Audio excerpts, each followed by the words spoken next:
Ottawa, Russian spies lurking in the Canadian shadows may toil in secret, but they're still employees of Moscow, and therefore their children are not Canadian citizens, the federal government is telling the Supreme Court.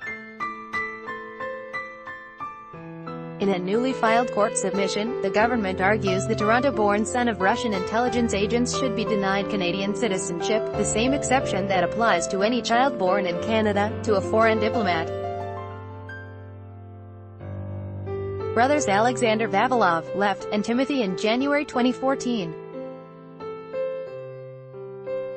Alexander, 24, and Timothy, 28, were born in Canada to Russian spies using the aliases Donald Hetfield and Tracy Ann Foley. Family photo. Ottawa is fighting a federal court of appeal ruling that effectively affirmed the Canadian citizenship of Alexander Vavilov and, through a related case, his older brother. Alexander, 24, and Timothy, 28, were born in Canada, to parents using the aliases Donald Hetfield and Tracy Ann Foley. The parents were arrested 8 years ago in the United States and indicted on charges of conspiring to act as secret agents on behalf of Russia's SVR, a successor to the notorious Soviet KGB. Article continued below. Hetfield and Foley admitted to being Andrei Bezrukov and Elena Vavilova. They were sent back to Moscow as part of a swap for prisoners in Russia.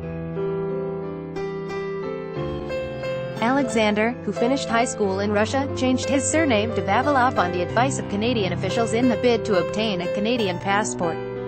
Read more.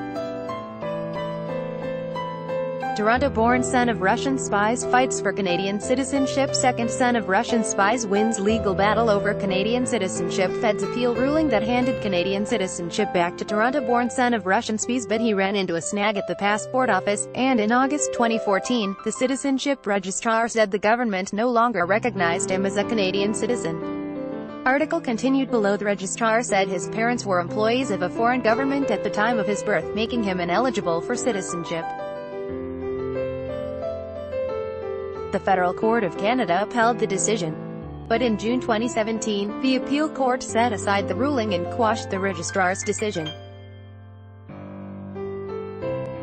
It said the provision of the Citizenship Act the registrar cited should not apply because the parents did not have diplomatic privileges or immunities while in Canada.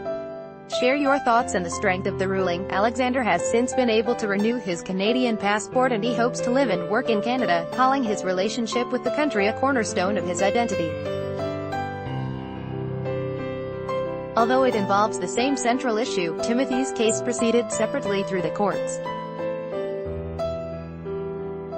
In a decision earlier this year, the federal court said the ruling on Alexander equally applies to Timothy, making him a citizen. The registrar's original conclusion to the contrary was logical and justified, the government argues in its submission to the High Court.